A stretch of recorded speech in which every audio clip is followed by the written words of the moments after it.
ശ്രീ അനുരാജ്, നോക്കൂ, എന്ന് കേരളത്തിൽ തെരഞ്ഞെടുപ്പുമായി ബന്ധപ്പെട്ട് ഡീൽ ആരോപണങ്ങൾ ഉണ്ടായിട്ടുണ്ടോ അതിന്റെ ഒരു ഭാഗത്ത് BJP ഉണ്ട് എന്നത് നമ്മൾ കണ്ടിട്ടുണ്ട്.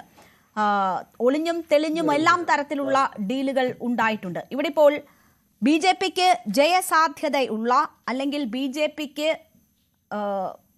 കൂടുതൽ വോട്ട് സമാഹരിക്കാൻ കഴിയുന്ന സാധ്യതകൾ പോലും പ്രയോജനപ്പെടുത്താതെ സ്ഥാനാർത്ഥികളെ നിർത്തിയിരിക്കുന്നു. അതിന് പകരമായി പാലക്കാട് BJPക്ക് അനുകൂലമാകുന്ന തരത്തിൽ UDFന്റെ വോട്ട് സ്പ്ലിറ്റ് ചെയ്യാൻ പറ്റുന്ന തരത്തിലുള്ള ഒരു സ്ഥാനാർത്ഥിയെ നിർത്തിയിരിക്കുന്നു. ഇതാണ് പ്രധാന ആരോപണം. BJPയെ സംബന്ധിച്ച് മറുപടി പറയേണ്ടുന്ന വിഷയമാണ്. പക്ഷേ ആ രീതിയിൽ അതിന് മറുപടി പറഞ്ഞു പോകാൻ പോലും BJP ശ്രമിക്കുന്നില്ല എന്നൊരു സാഹചര്യമുണ്ട്. എല്ലാ കാലത്തും സംശയ നിഴലിൽ നിന്നിട്ടുള്ള BJPയെ സംബന്ധിച്ച് ഇത്തരം ഒരു ആരോപണം ഉന്നയിക്കുമ്പോൾ അതിന് കൂടുതൽ വിശ്വാസ്യത കിട്ടാനുള്ളൊരു സാധ്യത കൂടുതലാണോ? അതൊരു തെരഞ്ഞെടുപ്പ് തന്ത്രമാണോ? താങ്കൾ എങ്ങനെയാണ് അതിനെ നോക്കിക്കാണുന്നത്? തീർച്ചയായിട്ടും അതൊരു തെരഞ്ഞെടുപ്പ് തന്ത്രം മാത്രമാണ്. അതുകൊണ്ട് അത് തന്നെയായിരിക്കണം BJP നേതൃത്വം അതിന് മറുപടി പറയാത്തത്. കാരണം ഇപ്പൊ ഇവിടെ നമ്മുടെ ശ്രീ സജീവേട്ടൻ അത് സൂചിപ്പിക്കുകയും ചെയ്തു. അതായത് തെരഞ്ഞെടുപ്പിൽ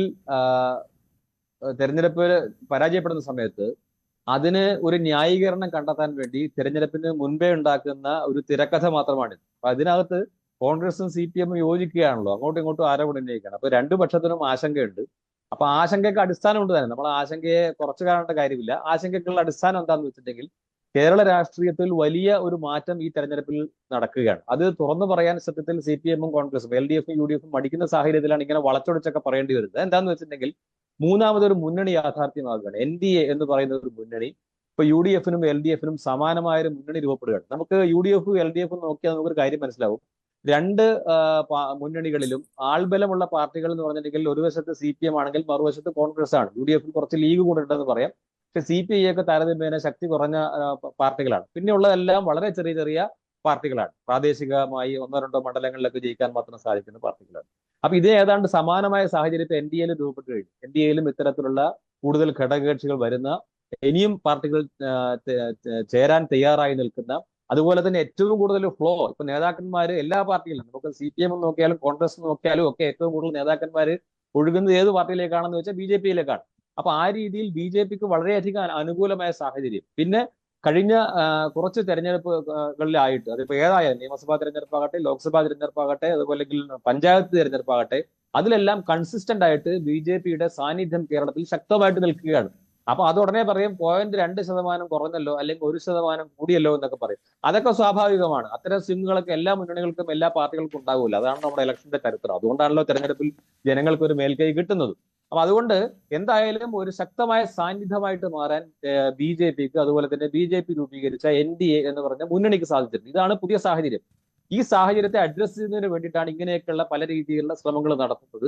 അതേസമയം BJPയെ സംബന്ധിച്ചിടത്തോളം അല്ലെങ്കിൽ NDAയെ സംബന്ധിച്ചിടത്തോളം ഇങ്ങനെ എന്തെങ്കിലും ഒരു എന്താ പറയാ ഒരു ബിഹൈൻഡ് ദ കേർട്ടൻ, അതായത് അണിയറയിൽ ഉള്ള ഒരു രഹസ്യ നീക്കത്തിന് ശ്രമിക്കുക എന്ന് പറയുന്നത് ഈ തെരഞ്ഞെടുപ്പിൽ ആത്മഹത്യാപരമാണ്. കാരണം അതിന്റെ ആവശ്യമില്ല. ആ മുന്നണി അല്ലെങ്കിൽ ആ പാർട്ടി ശ്രമിച്ചുകൊണ്ടിരിക്കുന്നത് കഴിഞ്ഞ തെരഞ്ഞെടുപ്പുകളിലെല്ലാം അതിന്റെ സാന്നിധ്യം വർദ്ധിപ്പിക്കാനാണ് പലതരത്തിൽ. ഉദാഹരണം പറയുകയാണെങ്കിൽ മുൻകാലങ്ങളിലാണെങ്കിൽ നമുക്ക് പഞ്ചായത്ത് തെരഞ്ഞെടുപ്പുകളിലൊക്കെ തന്നെ പലപ്പോഴും എല്ലാ മണ്ഡലങ്ങളിലും എല്ലാ വാർഡുകളിലും ഒന്നും സ്ഥാനാർത്ഥികൾ ഉണ്ടാവാറ്. ശരി, എന്തോ സാങ്കേതിക പ്രശ്നം വന്നതാണ്. ഞാൻ താങ്കളിലേക്ക് രണ്ടാം ഘട്ടത്തിൽ തിരിച്ചെത്താം. ശ്രീ അഖിൽ, നോക്കൂ, ഇവിടെ ഇപ്പോൾ 2 തരത്തിലുള്ള പ്രതികരണം നമ്മൾ കേട്ടുകഴിഞ്ഞു. 2 പാനലിസ്റ്റുകൾ അവരുടെ അഭിപ്രായം രേഖപ്പെടുത്തി കഴിഞ്ഞു. ഇതൊരു തന്ത്രമാണ്, ഈ ഡീൽ ആരോപണം ഒരു തന്ത്രമാണ് എന്നതാണ് അവർ പ്രധാനമായും ഉന്നയിക്കുന്ന ആരോപണം. അത് 2 തരത്തിൽ വ്യാഖ്യാനിക്കപ്പെടുന്നു. ഒന്ന്, ഈ തെരഞ്ഞെടുപ്പിൽ ഏതെങ്കിലും തരത്തിൽ തിരിച്ചടി നേരിടുകയാണെങ്കിൽ ഞങ്ങൾ പറഞ്ഞ ഡീലാണ് പ്രവർത്തിച്ചത് എന്ന് പറയാനുള്ള ഒരു എക്സ്ക്യൂസ് ഇപ്പോൾ തന്നെ UDF മുന്നോട്ട് വെക്കുന്നു എന്നതാണ്. അങ്ങനെയാണെങ്കിൽ അതൊരു പരാജയ ഭീതി മുന്നിൽ കണ്ടുള്ള നീക്കമാണ്. ഈ തെരഞ്ഞെടുപ്പിൽ 100-ലധികം സീറ്റ് കിട്ടിയില്ലെങ്കിൽ വനവാസം എന്നതാണ് പ്രതിപക്ഷ നേതാവ് ആവർത്തിച്ച് പറഞ്ഞുകൊണ്ടിരിക്കുന്ന കാര്യം. ആ പ്രതിപക്ഷ നേതാവ് തന്നെയാണ് ഈ ആരോപണം ഉന്നയിക്കുന്നത്. അപ്പോൾ അതിന് ഗൗരവം കൂടുന്നുണ്ട്. തെരഞ്ഞെടുപ്പ് ഫലം തിരിച്ചടിയാകും എന്ന ഭയത്തിൽ നിന്ന് ഉടലെടുക്കുന്നതാണോ ഈ ഡീൽ ആരോപണം? അങ്ങനെ അത്തരത്തിലൊരു തെരഞ്ഞെടുപ്പ് ഭയം ഈ പ്രതിപക്ഷ നേതാവിന് ഉൾപ്പെടെയുള്ള കോൺഗ്രസ് നേതാക്കന്മാർക്കുണ്ടെങ്കിൽ രേണു, ഒരു കാര്യം ശ്രദ്ധിക്കേണ്ടത്, ഈ രാഷ്ട്രീയ വനവാസം എന്നുള്ള ശക്തിയുക്തമായ ഒരു സ്റ്റേറ്റ്മെന്റിലേക്ക് കടക്കാൻ എങ്ങനെ കോൺഗ്രസ് നേതാക്കന്മാർക്ക് കഴിയുന്നു എന്നുള്ള കാര്യം നിങ്ങൾ പരിശോധിക്കണം. നമ്മളെ സംബന്ധിച്ചിടത്തോളം കഴിഞ്ഞ കുറെ തെരഞ്ഞെടുപ്പ് ആവേശത്തിൽ പറഞ്ഞു പോയതായിരിക്കാം. അത് തദ്ദേശ തെരഞ്ഞെടുപ്പ് ആവേശം എന്ന് പറയുമ്പോൾ നിങ്ങളൊരു കാര്യം മനസ്സിലാക്കേണ്ടത്, കഴിഞ്ഞ 45 വർഷക്കാലമായി തിരുവനന്തപുരം ജില്ലയിൽ, ഞാൻ രേണുവിൻ്റെ ഇടപെടൽ കൊണ്ട് ഞാൻ ഈ ഒരു ടോപ്പിക്കിലേക്ക് വന്നതാണ്. ആ തിരുവനന്തപുരം ജില്ലയിൽ കഴിഞ്ഞ 45 വർഷക്കാലമായി സർവാധിപതികളായി ഭരിച്ചുകൊണ്ടിരുന്ന CPM കമ്മ്യൂണിസ്റ്റ് മാർക്സിസ്റ്റ് പാർട്ടി ഇന്ന് പേരിന് മാത്രമാകുന്ന ഒരു സാഹചര്യത്തിലേക്ക്, BJPയുടെ കയ്യിലേക്ക് ആ ഭരണം കൊണ്ട് കൊടുക്കുന്ന ഒരു സാഹചര്യത്തിലേക്ക് എത്തി നിൽക്കുന്നുണ്ടെങ്കിൽ, ഒരു കാലഘട്ടത്തിൽ എന്തായിരുന്നു പാലക്കാട് മുനിസിപ്പാലിറ്റിയിൽ സംഭവിച്ചിരുന്നെന്നുള്ള കാര്യം നിങ്ങളൊന്ന് പരിശോധിക്കണം. ഇന്ന് പാലക്കാട് പോലൊരു സ്ഥലത്ത്, പ്രത്യേകിച്ച് തിരുവനന്തപുരം പോലെയൊരു സ്ഥലത്ത്, തൃശ്ശൂർ പോലെയൊരു സ്ഥലത്ത് ഏത് തരത്തിലുള്ള ഡീലാണ് എന്നുള്ള കാര്യത്തിൽ ഞങ്ങൾ സംശയിക്കുന്നു എന്നുള്ള കാര്യം ഞങ്ങളുടെ സ്റ്റേറ്റ്മെൻറ്റാണ്, ഞങ്ങൾക്ക് ബോധ്യമുള്ള കാര്യമാണ്. ഇപ്പോൾ കേരളത്തിൽ ഒരു കാര്യം മനസ്സിലാക്കേണ്ടത്, കേരളത്തിൻ്റെ ബഹുമാനായ മുഖ്യമന്ത്രി ശ്രീ പിണറായി വിജയൻ, സഖാവ് പിണറായി വിജയൻ, ആ പിണറായി വിജയൻ ഇന്ന് കേന്ദ്ര ഏജൻസികളെല്ലാം തന്നെ കേരളത്തിന് പുറത്തുള്ള മറ്റ് സംസ്ഥാനങ്ങളിലെ മുഖ്യമന്ത്രിമാരെ എല്ലാം വേട്ടയാടുന്ന സമയത്ത് പോലും ഇവിടുത്തെ മുഖ്യമന്ത്രിക്കെതിരെ ശക്തിയുക്തമായ ആരോപണങ്ങൾ നിലനിൽക്കുന്ന സാഹചര്യത്തിൽ പോലും അദ്ദേഹത്തിൻ്റെ കുടുംബത്തിനെതിരെ, അദ്ദേഹത്തിൻ്റെ മകൾക്കെതിരെ, മരുമകനെതിരെ, മകനെതിരെ ഉൾപ്പെടെയുള്ള അന്വേഷണ ഏജൻസികളുടെ തുടക്കവും ഒടുക്കവുമായിട്ടുള്ള പല സ്റ്റേറ്റ്മെൻറ്റുകളും നമ്മൾ കണ്ടിട്ടുണ്ട്. SITയുടെ എൻക്വയറി നമ്മൾ കണ്ടിട്ടുണ്ട്, CBIയുടെ എൻക്വയറി നമ്മൾ കണ്ടിട്ടുണ്ട്, EDയുടെ റെയ്ഡ് അദ്ദേഹത്തിൻ്റെ മകനുമായി ബന്ധപ്പെട്ടിട്ടുള്ള സ്റ്റേറ്റ്മെൻറ്റുകൾ നമ്മൾ കണ്ടതാണ്. ഈ അന്വേഷണമൊക്കെ എവിടെ ചെന്ന് അവസാനിച്ചു? എന്ത് തരത്തിലുള്ള ഡീലാണ് എന്നുള്ള കാര്യത്തിൽ ഞാൻ ചോദിക്കട്ടെ രേണു, നമ്മുടെ തൊട്ട് അയൽപക്കത്തുള്ള കർണാടക സംസ്ഥാനം, നമ്മുടെ തൊട്ട് അയൽപക്കത്തുള്ള ചെന്നൈ, തമിഴ്നാട് സംസ്ഥാനം ഉൾപ്പെടെയുള്ള സ്ഥലങ്ങളിൽ, കർണാടകയിലൊക്കെ കോൺഗ്രസിൻ്റെ മുഖ്യമന്ത്രി, ഉപമുഖ്യമന്ത്രി DK ശിവകുമാർ ഉൾപ്പെടെയുള്ള നേതാക്കന്മാരുടെ വീടുകളിലേക്ക് ED റെയ്ഡ് പലവട്ടം നടക്കുന്നൊരു സാഹചര്യം ഉണ്ടായി.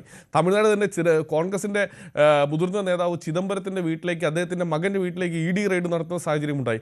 ഏതെങ്കിലും തരത്തിൽ ഏതെങ്കിലും ഒരു സ്റ്റേറ്റ്മെൻറ്റ് BJPയുടെ നേതാക്കന്മാർക്കെതിരെ, നരേന്ദ്രമോദിക്കെതിരെ ഒരു സ്റ്റേറ്റ്മെൻറ്റ് പറഞ്ഞു കഴിഞ്ഞാൽ, അമിത്ഷയ്ക്കെതിരെ ഒരു സ്റ്റേറ്റ്മെൻറ്റ് പറഞ്ഞു കഴിഞ്ഞാൽ, ആ നേതാക്കന്മാരുടെ വീടുകളിലേക്ക് ED ചെല്ലുന്ന ഈ കാലഘട്ടത്തിൽ കേരളത്തിൻ്റെ ഏറ്റവും വലിയ കമ്മ്യൂണിസ്റ്റ് പാർട്ടിയുടെ നേതാവായി അറിയപ്പെടുന്ന, വാഴ്ത്തപ്പെടുന്ന സഖാവ് പിണറായി വിജയൻ ഈ പറയുന്നത് പോലെ ആ പിണറായി വിജയൻ്റെ വീട്ടിലേക്കോ ആ പിണറായി വിജയനിലേക്കോ ചൂണ്ടി നിൽക്കുന്ന ഒട്ടനവധി തെളിവുകൾ ഉണ്ടായിട്ട് പോലും ഒരു അന്വേഷണ ഏജൻസി, BJPയുടെ ഒരു അന്വേഷണ ഏജൻസി വന്നെത്താൻ എന്തുകൊണ്ട് ഭയപ്പെടുന്നു എന്ന് പറഞ്ഞു കഴിഞ്ഞാൽ അത് തന്നെയാണ് പ്രതിപക്ഷം ചൂണ്ടിക്കാണിക്കുന്ന ആ ഡീൽ എന്ന് പറയാതിരിക്കാൻ കഴിയില്ല.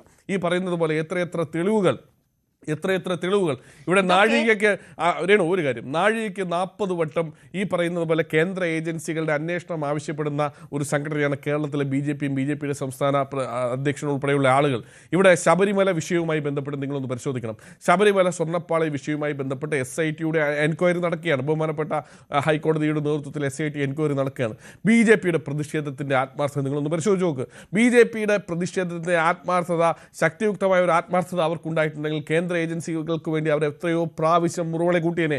ഈ തെരഞ്ഞെടുപ്പിന്റെ ഈ കാലഘട്ടത്തിൽ പോലും BJPയുടെ ഒരു നേതാവ് പോലും ഞങ്ങൾ ശബരിമല വിഷയത്തിൽ. കൂടുതൽ വാർത്തകൾക്ക് News 18 Keralam YouTube channel subscribe ചെയ്യുക.